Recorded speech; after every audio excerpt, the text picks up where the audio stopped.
Hello दोस्त, आप देख रहे हो हमारा चैनल ग्रो बुक्स। तो आज हम फिर से एक नई बुक लाए हैं जिस बुक का नाम है ए स्टोरी वर्थी। इसका मतलब कहानी कहकर घोलने, मिलने, सिखाने, भरोसा जीतने और अपनी ज़िंदगी बदलने की कला सीखिए। इसका लेखक का नाम है मैथ्यू डिक्स। तो चलिए बुक को दो लफ्ज़ में हम आपको बताते हैं। ए स्टोरी वर्थी 2018 किताब सिखाती है कि कैसे हम एक लेखक के तौर पर अपने पाठकों को गहराई से प्रभावित करने के लिए कहानी लेखक की कला का सहारा ले सकते हैं। अपनी रचना में दिलचस्प शुरुआत से लेकर संतुष्टिपूर्ण अंत और बीच की चीज़ों को किस तरह से मैनेज करना है, यह किताब आपको इस चीज़ के संबंधित आसान और असरदार टिप्स देती है ताकि आपके पाठक आपकी लिखी हुई रचनाओं से इस तरह चिपके रहे जैसे कि गुड़ से चींटियाँ चिपकती है। यह बुक किसके लिए है? हर उस व्यक्ति के लिए जो अपनी कहानी लिखने या कहने की कला को बेहतर बनाना चाहते हैं, उनके लिए जो अपनी सार्वजनिक मंच पर भाषण देने की कला को सुधारना चाहते हैं, अंतर्मुखी व्यक्ति जो अपनी बात करने की कौशल को सुधारना चाहते हैं। तो चलिए अध्याय नंबर 1 को। यह किताब आपको क्यों पढ़नी चाहिए? अच्छी कहानियाँ हर किसी को पसंद होती है, चाहे हम दोस्तों के साथ वन फायर के पास बैठे हो या फिर घर वालों के साथ सोफे पर। एक अच्छी कहानी जो एक अच्छे अंदाज में भी सुनाई गई हो, हमें ज़िंदगी भर के लिए याद रह जाती है। लेकिन क्या आप जानते हैं कि किस तरह से हम एक कहानी को एक अच्छे ढंग और मज़ेदार अंदाज में बयां कर सकते हैं? अच्छी कहानी कहने के राज क्या है? हालांकि इस बात पर विश्वास करना थोड़ा सा मुश्किल है, लेकिन यह सच है कि हमसे कोई भी व्यक्ति, चाहे वो दुनिया के किसी भी कोने का हो, अपनी ज़िंदगी के तजुर्बे को शानदार कहानी के रूप में बयां करने का हुनर रखता है। हमें ज़रूरत होती है तो बस कुछ साधनों और तरीक़ों की, जिनमें हम ऐसा करने में कामयाब हो पाए। लेखक मैथ्यू के साथ चलिए एक ऐसे सफ़र पर जिसमें हम जानेंगे कि कैसे आप अपनी रोज़मर्रा की ज़िंदगी में बचपन और करियर के छोटे छोटे लम्हों और तजुर्बों को बयां करके अपनी ऑडियंस को मंत्रमुग्ध कर सकते हैं।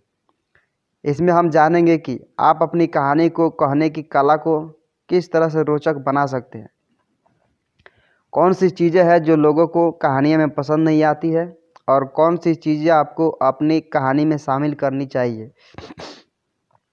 साथ हम जानेंगे कि कहानियों में किस्सों को किस तरह पिरोया जाना चाहिए, कहानी की शुरुआत और अंत कैसे करना चाहिए, उसके बीच में चीज़ों को किस क्रम और रूप में रखना चाहिए। इसके अलावा अपनी कहानी को बहुत ज़्यादा असरदार बनाने के लिए किन चीज़ों को शामिल करना चाहिए और किन को नहीं। इसके अलावा आप सीखेंगे कि क्यों एक शानदार कहानी 5 सेकंड के पल के चारों तरफ घूमती है। एक अच्छी कहानी को किन छोटी छोटी कसौटियों पर खरा उतरना चाहिए। हर बार अपनी कहानी को एक अच्छे अंदाज में कैसे शुरू करना चाहिए। अध्याय नंबर 2। एक शानदार कहानी बदलाव की बात करती है और कहानीकार को नायक बनाती है। लेखक हर तरह के, हर इंडस्ट्री के लोगों को सिखाते हैं कि अपने बारे में और अपने अनुभवों को एक कहानी में कैसे जाहिर करते हैं। एक सेल्स एग्जीक्यूटिव जो अपनी कंपनी की सेल्स बढ़ाना चाहता है से लेकर एक बूढ़ा आदमी जो अपने नाती पोतों के साथ वक्त बिताना चाहता है। कहानी कहने की कला हर किसी को एक अच्छा वार्तालापी बनाने में सहयोग करती है। एक अच्छा कहानीकार बनने के लिए कुछ बेहद ज़रूरी नियम हैं जो आपको हमेशा ध्यान रखने चाहिए। सबसे पहले तो आपकी कहानी सिर्फ़ और सिर्फ असाधारण घटनाओं से भरी पड़ी नहीं होनी चाहिए। उसमें कुछ ऐसा भी मौजूद होना चाहिए जिससे यह पता चले कि आपकी ज़िंदगी में उसके बाद क्या बदलाव आया था। अगर आपकी ज़िंदगी में से कोई बड़ा बदलाव नहीं आया है तो घबराने की बात नहीं है। जो भी बदलाव आपकी ज़िंदगी में इसके कारण आया है, चाहे वो छोटा है या बड़ा, बस उसे लिख दीजिए। कहानियाँ जो वक्त के साथ नहीं बदलती, एक छोटे से चुटकुले या फिर एक छोटे से किस्से में तब्दील हो जाती है। ये छोटी छोटी चीज़ें असाधारण तो हो सकती है, जिनसे थोड़ी देर के लिए कोई हास्य या फिर दुख भरी भावना आ जाती है, लेकिन ये चीज़ें हमारी ज़िंदगी पर अस्थायी रूप से कोई गहरा असर नहीं डालती। दुर्भाग्य से किसी बिना बदलाव की कहानी के द्वारा हम अपनी ऑडियंस को बहुत ज़्यादा हद तक प्रभावित नहीं कर सकते या किसी चीज़ के बारे में उनकी राय को नहीं बदल सकते। अपनी कहानी के द्वारा लोगों को गहराई से प्रभावित करने के लिए हमें उनसे एक गहरा कनेक्शन बनाना होता है, और कहानी में बदलाव का जो पॉइंट होता है वो ये काम करती है। आपको इस बात का भी ध्यान रखना चाहिए कि आपकी कहानी आपको एक नायक के रूप में प्रस्तुत करती है, इसलिए कहानियाँ जो आप लोगों को कहने जा रहे हो आपसे संबंधित होना चाहिए, बजाय आपके किसी दोस्त या अन्य व्यक्ति से। ऐसा क्यों? क्योंकि किसी आदमी की कहानी उसी की ज़ुबानी सुनने से कहानी दिल की गहराई में उतर जाती है और उसका असर कई गुना बढ़ जाता है। इसके अलावा अपनी कहानी कहने के लिए बहुत ज़्यादा हिम्मत की ज़रूरत होती है, क्योंकि उसमें बहुत सारी कड़वी यादें और सच्चाई छुपी होती है, और यही वो चीज़ें हैं जो लोग घंटों तक बिना उबे हुए सुन और पढ़ सकते हैं। हमारे कहने का यह मतलब नहीं है कि आप किसी और की कहानी को बयां नहीं कर सकते, बल्कि हम यह कहना चाहते हैं कि आपको दूसरे की कहानी को प्रभावशाली बनाने के लिए उसे अपने अंदाज में बयां करने का प्रयास करना चाहिए।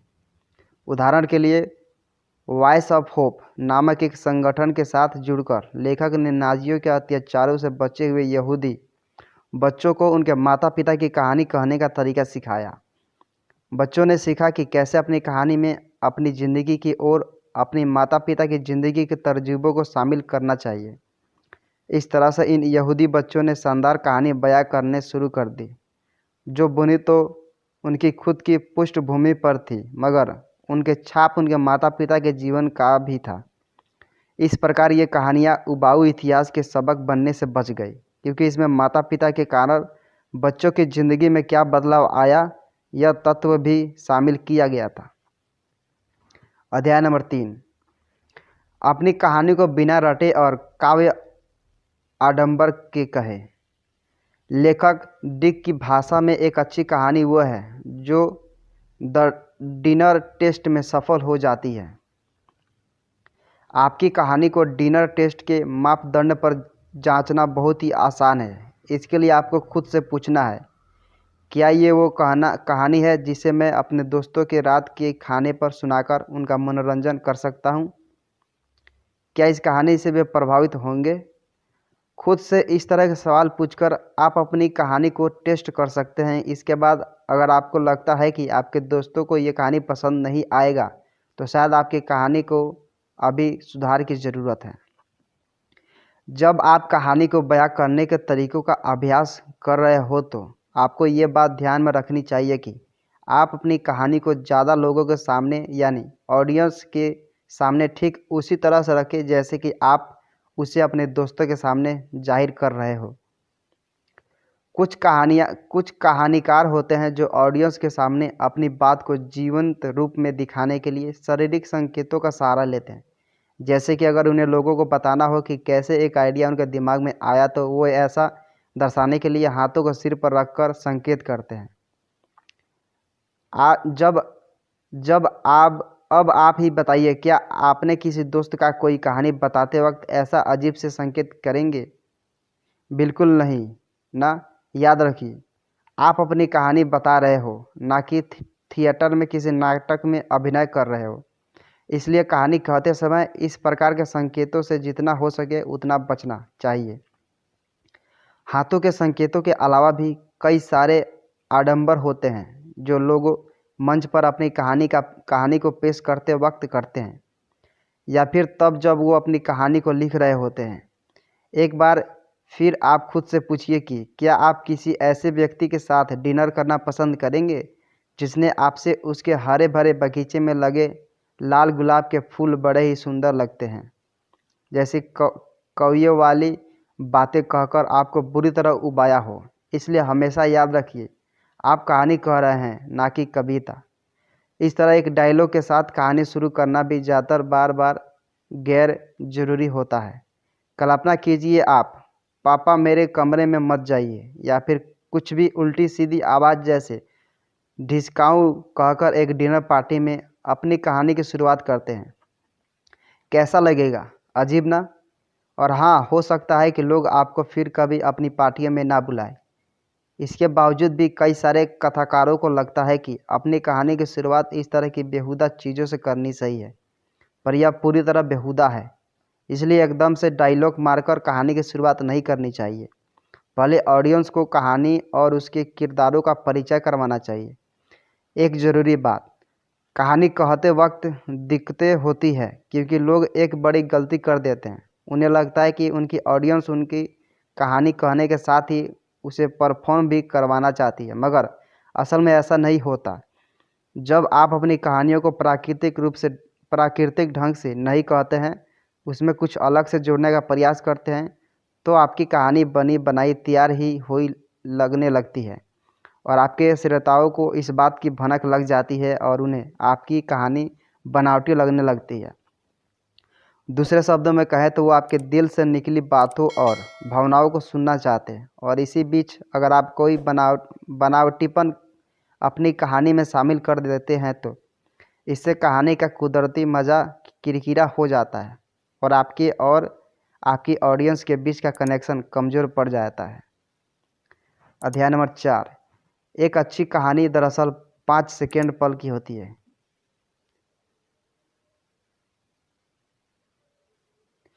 जब बात कहानी कहने की कला की आती है तो इसमें एक आश्चर्यजनक लेकिन आवश्यक सच सामने आता है जो कि आपको ज़रूर जाननी चाहिए। एक अच्छी कहानी असल में किसी की ज़िंदगी का 5 सेकेंड का एक पल होती है, और हमारी कहानी कहने का मुख्य उद्देश्य होता है उस 5 सेकेंड के पल को जितना हो सके उतनी चमक के साथ रोशन करना, ताकि लोग आपके उस लम्हे को खुद से जोड़कर महसूस कर पाए। किस तरह के 5 सेकेंड के पल के बारे में हम बात कर रहे हैं? 5 सेकेंड के पल से हमारा मतलब ज़िंदगी उन लम्हों से है जो किसी को अस्थायी रूप से बदल कर रख देते हैं। जैसे आप अपने जीवन में अपने प्यार से मिल जाते हैं, या फिर मिला हुआ प्रेम खो देते हैं, या हो सकता है कि आपकी किसी चीज़ के बारे में राय बदल जाती है, आप किसी को माफ़ कर देते हैं, या फिर आप किसी प्रकार की निराशा से घिर जाते हैं। 5 सेकेंड पल कुछ इस तरह की घटनाएं होती है जो ज़्यादातर अचानक, शक्तिशाली और छोटी होती है, और यही वो पल होते हैं जो हमारी कहानी के लिए शानदार नींव का निर्माण करते हैं। अगर आप भी अभी इस 5 सेकेंड के लम्हे और इसकी ताकत को नहीं समझ पाए तो लेखक की ज़िंदगी से जुड़ी नीचे दी गई ये कहानी पढ़िए, जिसने कई लोगों को रोने पर मजबूर कर दिया। लेखक मैथ्यू बताते हैं कि जब वे अपनी जवानी के दिनों में थे तो एक बार का कार दुर्घटना में उनके शरीर का ऊपरी भाग कार के शीशे के टुकड़ों में कट गया था और उनके पैर कार के डैशबोर्ड से जोर से टकराने की वजह से टूट गए थे। यह दुर्घटना इतनी भयावह थी कि मैथ्यू को जब गाड़ी से बाहर निकाला गया तो उनके दिल ने काम करना लगभग बंद कर दिया था। उनके प्राण लगभग उड़ ही चुके थे। इसके बाद बचाव दल के चिकित्सकों ने उन्हें सड़क के किनारे लिटाकर उनमें जान वापस लाई और उन्हें अस्पताल पहुंचाया। तो आपको क्या लगता है कि यही वो 5 सेकंड का पल था जिसने लोगों को रोने पर मजबूर कर दिया था? नहीं, बिल्कुल नहीं। वो पल इसके बाद का था। दरअसल लेखक के घरवाले उस रात उन्हें देखने के लिए अस्पताल नहीं गए, बल्कि वे उस दुर्घटना वाली जगह पर गए यह देखने के लिए कि गाड़ी को टक्कर से कितना नुकसान पहुंचा है। उस रात अस्पताल में लेखक बहुत ज़्यादा तनावग्रस्त और अकेला महसूस कर रहे थे, लेकिन सिर्फ तब तक जब तक कि ज़िंदगी में वो 5 सेकेंड वाला पल नहीं आया था। जब डॉक्टर लेखक का इलाज कर रहे थे तभी अचानक से उसके कुछ जवान दोस्त अस्पताल के प्रतीक्षा कक्ष में पहुंच गए और उन्होंने जोर से चिल्लाकर लेखक को हौसला बढ़ाना शुरू कर दिया। क्या आप बता सकते हैं कि ऑडियंस के लिए घरवालों और दोस्ती वाले से 5 सेकंड का पल मौत से मुलाकात वाले उस खौफनाक पल से भी ज़्यादा असरदार क्यों था? क्योंकि वे कहानी के इस मोड़ पर आकर रो पड़े थे। बात साफ है, क्योंकि ये 5 सेकंड वाला ये पल लेखक की ज़िंदगी में एक बड़े बदलाव का पल था। जिससे ऑडियंस में से हर कोई खुद को जुड़ा हुआ महसूस कर सकता है। शायद हम में से बहुत सारे लोग को पता भी नहीं होगा कि मौत से मुलाकात कितनी खौफनाक होती है, इसलिए ज़्यादा लोग मौत से खुद को जोड़ नहीं पाते। जबकि अकेलापन, अस्वीकरण और दोस्तों की ताकत को हम सब लोग बहुत अच्छे से जानते हैं और पहचानते हैं, क्योंकि यह हमारी ज़िंदगी की कई बार घटित हो चुके हैं। इसलिए ये जो पल होते हैं, इनसे ऑडियंस को खुद को बहुत ज़्यादा जुड़ा हुआ महसूस करती है।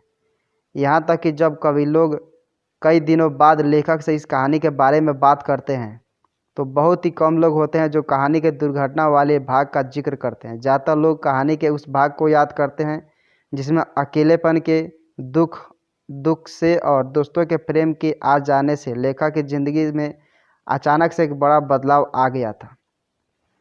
अध्याय नंबर 5। अपनी कहानी की शुरुआत अंत किस तरह से होगा यह देखकर कीजिए। जब आपको अपनी कहानी का 5 सेकंड वाला बदलाव का पल मिल जाता है, तब बारी आती है आपकी कहानी का अंत ढूंढने की।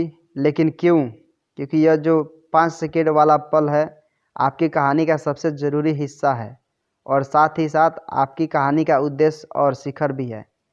इसलिए इसके बाद कहानी का अंत जितना जल्दी किया जाए उतना ही अच्छा होगा। हमारा काम यहीं ख़त्म नहीं होता, क्योंकि कहानी का सबसे कठिन हिस्सा अभी भी बचा हुआ है। अब तक हम जान चुके हैं कि कहानी का अंत कैसे और कब करना है, तो चलिए अब जानते हैं कि कहानी की शुरुआत कैसे करना है, क्योंकि एक शानदार अंत के लिए एक अच्छी शुरुआत ज़रूरी होती है। कहानी की अच्छी शुरुआत के लिए सही जगह ढूंढना बेहद ज़रूरी है। इसके लिए आपको अपनी ज़िंदगी के तजुर्बों के पन्नों को पलटना है और उनमें से आपको जो सबसे शानदार लम्हे मिले उनके साथ अपनी कहानी की शुरुआत करनी है। हम में से ज़्यादातर लोगों की ज़िंदगी में से ऐसे शानदार लम्हे बहुत सारे होंगे, इसलिए हम उनमें से किसी एक लम्हे को छोटा पन्ना बिल्कुल भी आसान नहीं होगा। तो फिर आप इतने सारे विकल्पों में से सबसे अच्छे विकल्प का चुनाव कैसे कर पाएंगे? सबसे पहले तो आपको याद रखना है कि आपको अपनी कहानी का अंत किस प्रकार से करना है। यह कहें कि अपने 5 सेकंड वाले पल में क्या दिखाना है। इसके बाद आपको अपनी कहानी की शुरुआत वाले विकल्पों को लेकर खुद से एक सवाल पूछना है। इनमें से कौन सी शुरुआत मेरी कहानी के बदलाव, रहस्य और अंत के बिल्कुल विपरीत है? सरल शब्दों में कहें तो आपकी कहानी की शुरुआत उसके अंत के ठीक विपरीत होनी चाहिए। कहानी के अंत और शुरुआत का एक दूसरे के विपरीत होना बेहद ज़रूरी है, क्योंकि इसमें कहानी में रोमांचक मोड़ बनते हैं जो आपकी कहानी में बदलाव का तत्व उपनन हो जाता है। उदाहरण के लिए एक रोमांटिक कॉमेडी फिल्म की कल्पना कीजिए जिसकी शुरुआत में एक जवान लड़की को उसकी बैंक की नौकरी से बेदखल करते हुए दिखाया गया है और उस लड़की का बैंकर प्रेमी उस लड़की की सबसे अच्छी सहेली के साथ भाग जाता है। शायद अब तक का आप जान ही गए होंगे कि इस फिल्म का अंत किस अंदाज में होगा।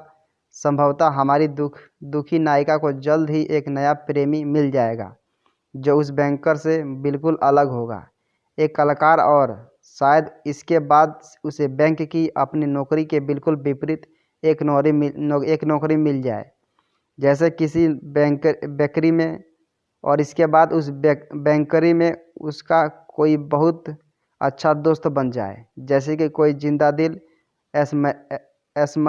समलैंगिक। कहने का अर्थ यह है कि अगर आप जानना चाहते हैं कि किसी फिल्म का अंत किस अंदाज में होगा, तो पहले शुरुआती में करीब 15 मिनट उस फिल्म को देखिए और फिर ठीक उसका उल्टा सोचिए जो आपने थोड़ी देर पहले देखा है। संभवतः आप फिल्म का अंत अच्छी तरह से जान पाएंगे। आपकी कहानी भी कुछ इसी तरह की ही होनी चाहिए। अध्याय नंबर 6। अपनी कहानी से लोगों को मंत्र मुग्ध कर देने के कुछ हाँ और ना। एक अच्छी कहानी वो होती है जो लोगों को एक रोमांचक सफ़र पर ले जाने की क्षमता रखती है, लेकिन ले कहाँ जाती है? अच्छी कहानी दर्शकों को आपके साथ उस जगह पर उस समय में ले जाती है जब वो कहानी आपके साथ सच में घटित हुई थी। अच्छी कहानी में लोग वही दृश्य देखते हैं, वही आवाज़ सुनते हैं और वही भावनाएं महसूस करते हैं जो आपने उस वक्त महसूस की हो जब वो घटना आपकी ज़िंदगी में घटित हुई हो। लेकिन अगर आपको लगता है कि कहानी कहानी को उसके असल रूप में लोगों को दिखा पाना बहुत ही कठिन काम है, तो ऐसा नहीं है। कुछ बातों का ध्यान रखकर अगर हम अपनी कहानी बनाएं और उसे लोगों को बताएं, तो कहानी को उसके जीवंत रूप से आसानी से बयां किया जा सकता है। लोगों को अपनी कहानी से जोड़े रखने का एक छोटा सा तरीका है भूतकाल के स्थान पर वर्तमान काल का प्रयोग करना। जैसे कि मैं ट्रेन से मुंबई जा रहा था और रास्ते में मेरा शरीर धुँझने लगा। कहने के बजाय आप कहें मैं ट्रेन से मुंबई जा रहा हूं और रास्ते में मेरा शरीर धुँझ रहा है, तो ये ज़्यादा रहस्यमय लगता है। वर्तमान काल का इस्तेमाल करने से लोगों में ऐसी भावनाएं पैदा होती है जिनसे उन्हें ऐसा लगता है कि जो कुछ भी हो रहा है वो सच में ही रहा है, और वे कहानी और ज़्यादा समा जाते हैं। अब तक हमने जाना कि कौन कौन सी चीज़ें करके आप अपनी कहानी को जीवंत बना सकते हैं। जब आप जानते हैं कि कौन कौन सी चीज़ें को अपनी कहानी में शामिल करने में आपको बचना चाहिए। पहली बात, कभी भी कहानी के बीच में अपनी ऑडियंस से कोई भी प्रश्न ना पूछें, क्योंकि इससे आपकी ऑडियंस दिमाग का इस्तेमाल करके जवाब देगी और आपकी कहानी का सत्र एक सवाल जवाब के सत्र में तब्दील हो जाए। दिमाग खुलने की वजह से उनकी कल्पना टूट जाएगी और फिर वो आपके साथ कहानी में सफ़र करने के बजाय मंच पर सवाल जवाब करने लगेंगे। दूसरी बात, जो आपको अपनी कहानी कहते वक्त नहीं करनी चाहिए, वो ऑडियंस को संबोधित करना। जैसे कि अगर आप मंच पर जाकर लोगों को संबोधित करते हुए कहते हैं, दोस्तों मैं आज आपके सामने पेश करना चाहता हूँ अपनी दर्द भरी कहानी, तो इससे लोगों को जो कल्पना भाव था वो समाप्त हो जाता है और वे कहानी को छोड़कर आप पर और कमरे में बैठे दूसरे लोगों पर ध्यान केंद्रित करने लगते हैं। इसलिए अपनी ऑडियंस से कहानी से बाहर की ज़्यादा बातें मत कीजिए और ना ही उनसे कोई सवाल जवाब करिए। इसके बजाय उनसे सिर्फ अपनी कहानी कहिए, सिर्फ कहानी, वो भी वर्तमान काल में। अध्याय नंबर 7, अपनी कहानियों में बदज़बानी और अश्लीलता से बचें। जब लेखक मैथ्यू अपने ब्लॉग पे अपनी कहानियाँ लिखते थे, तो क्या आप जानते हैं कि वह शब्द के इस्तेमाल को लेकर इतना सजग क्यों रहते हैं? ऐसा इसलिए क्योंकि वे जानते हैं कि वे किस तरह के शब्दों का अपनी कहानी में इस्तेमाल करते हैं। इससे उनकी इज्जत पर फ़र्क पड़ता है और आपको शायद ही उनकी कहानियों में उनके साथियों और दोस्तों की आलोचना या फिर किसी प्रकार की बदज़बानी देखने को मिलेगा। इसलिए अगर आप एक अच्छा कहानीकार बनना चाहते हो तो आपको अपने शब्दों को चुनाव को लेकर बहुत ही सजग रहना होगा। आपको देखना पड़ेगा कि आपको कौन सा शब्द इस्तेमाल करना है और किस तरीके से करना है। चाहे आप किसी शादी में लोगों को अपनी कहानी सुना रहे हो या फिर किसी मंच पर, दोनों ही परिस्थितियों में आपको अपने शब्द के चुनाव के प्रति सजग रहना पड़ेगा, क्योंकि इससे आपकी ऑडियंस पर बहुत अधिक प्रभाव पड़ता है। बिना अपशब्दों के अपनी कहानी कहने से आपकी ऑडियंस की संख्या में वृद्धि होती है। उदाहरण के लिए, लेखक अपनी कहानी को हजारों लोगों को कह पाया क्योंकि उसे एक लोकप्रिय रेडियो प्रोग्राम या प्रोडकास्ट जिसका नाम द मार्थ है में आमंत्रित किया गया था। सबसे ज़रूरी बात, द मंथ उनकी कहानी को अपने प्रोग्राम पर प्रसारित कर पाया क्योंकि वो पूरी तरह अपशब्दों या कहे गाली गलौचों से मुक्त थी और साथ ही साथ उस शो की ऑडियंस के पसंद की भी थी। अगर आप कहानी में अपशब्द कह रहे हैं तो आप उम्मीद नहीं सकते कि कोई आपको किसी व्यावसायिक स्कूल या फिर पारिवारिक कार्यक्रम में आमंत्रित करेगा। इसलिए अपनी कहानी में अपशब्दों का बम फोड़ने से पहले अच्छी तरह से सोच ले। हो सकता है कि इससे आप अपना ही करियर दांव पर लगा रहे हो। अगर आप अपनी ऑडियंस को प्रभावित करना चाहते हैं तो बदज़बानी के साथ ही साथ अश्लीलता से भी अपनी कहानी को दूर रखें। अश्लील होने से हमारा मतलब दृश्यित घटनाओं को बयां करने से, फिर चाहे वे काम वासना से प्रेरित हो या फिर शरीर से स्रावित होने वाले तरल पदार्थों से। अश्लील घटनाओं को बढ़ा चढ़ाकर शायद आप सोच रहे हो कि इससे आप अपनी ऑडियंस को कल्पना के सागर में ले जा रहे हैं, लेकिन वास्तव में आप अपने जीवन को घिनौना बना रहे हैं। उदाहरण के लिए, एक बार लेखक के एक दोस्त ने स्टोरी स्लैम का एक कहानी प्रतियोगिता में भाग लिया, जिसमें उन्होंने अपनी पहली डेट पर ही पेट खराब होने और उसके परिणाम स्वरूप जो उन्होंने सोफे पर किया उसका बहुत गहराई से जिक्र किया। वे चाहते तो इस घटना में ऊपर से ही निकल सकते थे, लेकिन ऐसा करने के बजाय उन्होंने सोफे पर की हुई चीज़ें के रंग, आकार और खुशबू का जिक्र करना ज़्यादा ज़रूरी समझा। जाहिर सी बात है कि शो के जजों को उनका यह अंदाज बिल्कुल नहीं भाया और उन्होंने इसे एक घटिया कहानी करार दिया। अपनी कहानी के लिए शब्दों का चुनाव करते वक्त हमें यह ध्यान रखना चाहिए कि ऐसा ना हो कि जो शब्द आपके लिए सही है वो आपकी ऑडियंस को पसंद ना आए, उन्हें अश्लील लगे। हमेशा रखिए थोड़ा सा संयम आपके लेखन के करियर को बहुत आगे ले जा सकता है। कुल मिलाकर आप अपनी कहानी कहने के कौशल को कुछ तकनीकों की मदद से और बेहतर बना सकते हैं। एक अच्छी कहानी वो होती है जिसमें एक बदलाव का तत्व होता है, उसमें अश्लीलता और अनावश्यक चीज़ें कम होती है और कहानीकार अपनी बात को वर्तमान काल में कहता है। क्या करें? अपनी कहानी में बड़े लोगों के नाम का जिक्र करने से बचें। एक बार अपनी कहानी कहते वक्त लेखक ने अपनी गर्लफ्रेंड की तुलना अदाकारा जूए देशचैनल से कर दी। इसके बाद जब उन्होंने ऑडियंस की ओर देखा तो पाया कि लगभग 50% लोगों की यह बात समझ में आई, जबकि बाकी 50% लोग अब भी उलझन में थे।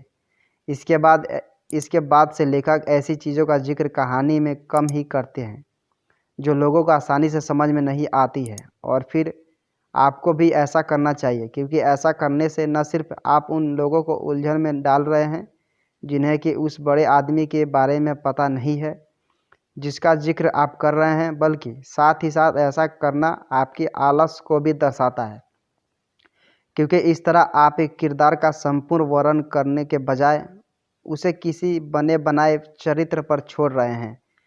जब हम किसी किरदार की तुलना किसी व्यक्ति से करते हैं तो इस तरह से हम किरदार के बारे में ज़्यादा जानकारी नहीं दे रहे होते हैं, जिससे कहानी सुनने वाले लोग उस किरदार को सही से नहीं समझ पाते।